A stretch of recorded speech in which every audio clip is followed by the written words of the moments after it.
ahorita estaba yo hablando de... Un poco de la trayectoria y... Sí. Adelante, sí, gracias.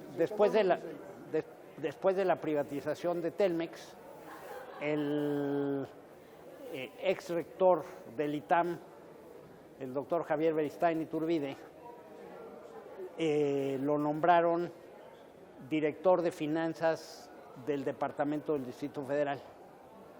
Y entonces él me llamó al terminar la privatización para explorar la posibilidad de encontrar un esquema mejor del manejo del agua. Estamos hablando 1991, se acabó la privatización de Teléfonos de México. Entonces me nombró director de una cosa que se llamaba el COPLADE, el Comité de Planeación del Desarrollo del Distrito Federal, ¿no? Y entonces allí empezamos a ver, pues desde entonces, la problemática del agua de la zona metropolitana, pues que desde entonces era evidente que se estaba sobreexplotando la cuenca, ¿no? ¿Me entiendes? Desde ese tiempo, al acuífero del Valle de México, que es donde sale la mayor parte del agua de la Ciudad de México, se le sacaba el equivalente a tres presas de Valle de Bravo al año, ¿no?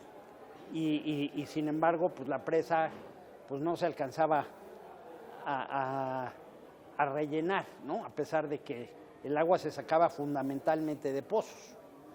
Entonces, pues el problema de seguirle sacando agua al acuífero, pues es que imagínate que al subsuelo de la Ciudad de México le sacas 3 presas de Valle de Bravo al año. Imagínate el tipo de socavones que tenemos en el subsuelo, ¿no? Y pues en una zona sísmica el tener estos socavones, pues eventualmente pues sí se mueve el piso de la Ciudad de México, se mueve muy, muy cañón porque pues hemos dañado la infraestructura, ¿no? Antes había, digamos, una cama de agua que soportaba la superficie del lago, ¿no? ¿Me entiendes? Y pues si le quitas la cama de agua, pues toda la superficie arcillosa del lago de la Ciudad de México, ¿no? Se queda sin sostén, ¿no? Está flotando realmente en un vacío, ¿no? ¿Y sobre eso hay una propuesta concreta en el libro de qué hacer al respecto? Bueno, hay una propuesta de que básicamente a mí me tocó escribir el capítulo referente al agua que está en la página 209 del libro Colorado, ¿no? Y entonces digo, vamos, el problema del agua se origina en el diseño institucional del manejo del agua en el país, ¿no? Por un lado, la Constitución dice que toda el agua es propiedad de la nación, ¿no? Y por otro lado dice que el responsable del servicio de agua son los municipios, ¿no? El artículo 115 dice que el responsable del servicio de agua y alcantarillado es el gobierno municipal. Y entonces, pues aquí vemos un poco el problema del pobre delegado de la Benito Juárez, que le están achacando que el agua sabe feo. El pobre delegado no tiene manera de arreglar ese problema, ¿no? Porque él no controla ni el abasto de agua en bloque que llega a la Benito Juárez, ¿no? Que debería de ser suficiente para abastecer a sus habitantes, ni controla las tuberías, ni controla el precio, ni controla nada, ¿no? Entonces el pobre, pues sus vecinos le dicen, oye, el agua sabe a gasolina, ¿no? Y entonces, ¿qué puede hacer el pobre delegado?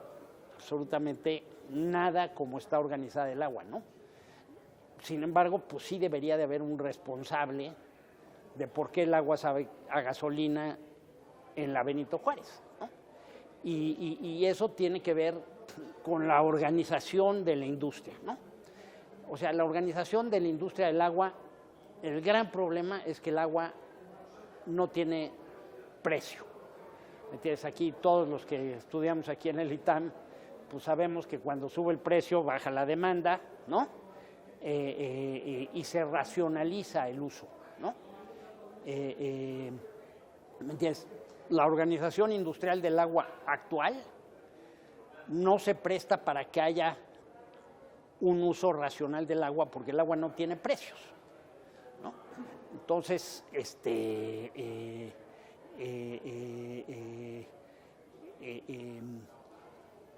el problema, digamos, o la solución desde mi punto de vista del problema es que hay que hacer una reorganización del agua y probablemente el modelo es el modelo inglés, ¿no? En tiempos de Margaret Thatcher tenía un problema muy similar, el agua era municipal en Inglaterra y tenían el mismo problema, o sea, un municipio no tenía manera, ¿no?, de mejorar el abasto o de sanear un río como el Támesis o lo que tú quieras, ¿no? ¿Me entiendes? No tenía los recursos para poner las plantas de tratamiento donde se deben de poner, etcétera.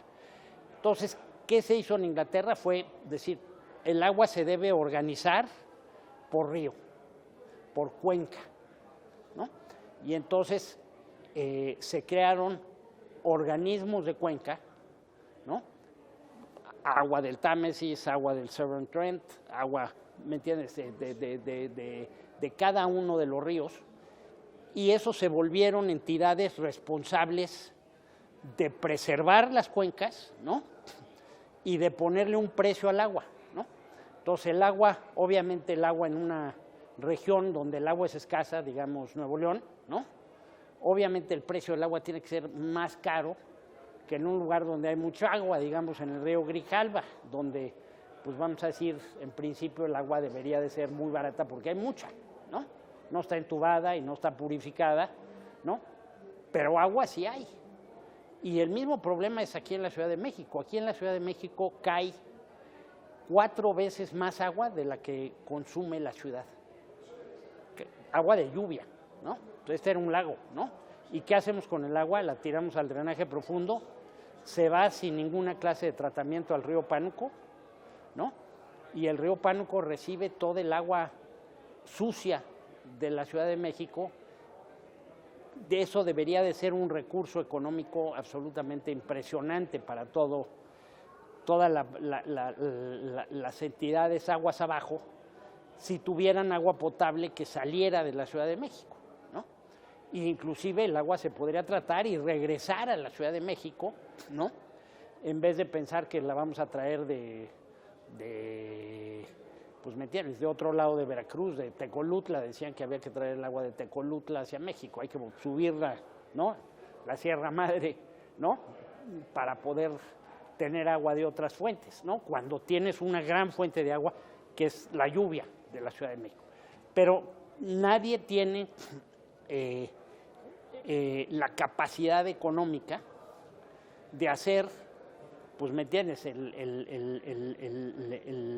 el cuerpo de agua receptor del agua del drenaje, ¿no?, que son, pues en el fondo, las presas de la salida hacia Tula o hacia Zumpango, ¿no?, hacia Tizayuca, ¿no?, que eran, pues, eventualmente zonas lacustres, Texcoco, ¿no? Ahí deberíamos de almacenar el agua de lluvia, ¿no?, tratarla y volverla a regresar al sistema de agua de la Ciudad de México, ¿no? Okay, todo esto está en el libro, todo esto lo comentas. Pues, ¿me entiendes? Lo que comento es que hay que hacer una reorganización del agua para que haya, en vez de que los municipios, no hay manera que pueda haber agua si lo maneja un municipio, ¿no? Los municipios en México todos están quebrados, nadie tiene recursos para hacer obra y los incentivos de un presidente municipal de tapar las fugas de agua son cero. Y su capacidad financiera para poder hacer una reconstrucción de la red hidráulica de un municipio como Tizayuca, pues es cero, ¿no? ¿Me entiendes? Tendría que hacer pues una obra hidráulica importante que cuesta dinero, que no luce y que él se va a ir a los 3 años, ¿no? ¿Me entiendes? Va a haber un cambio de gobierno y el organismo de agua del municipio, pues ¿me entiendes? Debería de tener gente capaz de operar un sistema de agua y obviamente no hay ningún incentivo si no tienes una posibilidad de hacer una carrera a largo plazo, ¿no? En el organismo de agua de Tizayuca, ¿no? ¿Me entiendes? No vas a poder atraer un ingeniero hidráulico pues, con las capacidades que necesitas o un economista que, ¿me entiendes?, que sea capaz de pensar en la regulación económica del agua en un municipio, ¿no? Entonces, lo que propone el libro es que la organización de agua deberíamos de hacer un poco lo que hizo Inglaterra. Entonces, decir, ¿me entiendes? Aquí en México se han identificado 13 cuencas, ¿me entiendes? Que van desde el río Bravo, ¿no? Hasta el río Sumacinta, ¿no? ¿Me entiendes? Y obviamente la cuenca del Valle de México, pues es una cuenca importantísima porque pues aquí está la mayor densidad de población, ¿no? Y aquí, pues te digo, si eso está en manos del delegado de la Benito Juárez, no tiene manera de arreglar el problema. Y entonces, vamos a decir, el tema de la Comisión Nacional del Agua, la Comisión Nacional del Agua le han venido quite y quite presupuesto, ¿no? Este gobierno, como porcentaje del producto, le ha bajado, pues me entiendes, como de 0.6% del PIB a 0.2%, ¿no? Entonces, le ha quitado el presupuesto como porcentaje de la economía a la Comisión Nacional del Agua, ¿no? Entonces, aquí lo que debería de pasar es que cada uno de estos organismos de cuenca debería de ser un organismo descentralizado que viviera del cobro del agua, ¿no? Entonces, ¿me entiendes? Si la gente paga el agua, paga el consumo del agua, ¿no? Entonces, pues sería como un bien para el cual hay demanda muy fuerte, ¿no? Y no hay oferta. Entonces, el tema es que si hubiera oferta, tendríamos industrias que generarían un superávit fiscal, ¿no? O sea, no requerirían recursos federales para hacer las obras, sino que saldrían de la captación por el consumo de agua, ¿no? Y el precio debería de equilibrar la oferta y la demanda del agua en la cuenca, ¿no? En México hay un problema. Tenemos que empezar a cerrar un poco porque Sí. esto es para redes sociales. Ok. Y entonces, digo, está muy interesante todo lo que nos estés contando, pero nos falta hacerte una pregunta más específica. Esta ya, ajá. Y nada más esta, ¿no? Es que fue lo que, Sí. justo es lo que te Sí. comento que con el ejemplo de Inglaterra. Sí, ok. Creo que respondiste todo sin que te lo hubiéramos preguntado. Ok, Entonces, ¿no? Entonces, ¿me entiendes? Tendríamos 13 empresas de agua que en principio tendrían su propio presupuesto derivado del cobro del agua, ¿no? Y podrían hacer las inversiones necesarias y la Conagua sería un organismo regulador, primero ecológico. Entonces, debería de decir pues, a los acuíferos, a los acuíferos de la... No, si no arranco en 2 minutos, yo ya me voy. Al acuífero no le puedes sacar más de tantos litros al año, ¿no? ¿Me entiendes? Y entonces, porque te lo vas a cargar y pues estás creando un riesgo sismológico en la Ciudad de México. Si nos cargamos el acuífero, pues va a ser una tragedia griega monumental, ¿no? Entonces, debería haber un regulador ecológico y un regulador de precios, ¿no? Entonces, ¿me entiendes? Como es en Inglaterra, ¿no? El precio del agua en la cuenca del Valle de México, debería ser lo mismo para la agricultura, ¿no?, que para la regadera, ¿no? O sea, ¿me entiendes? Ahorita el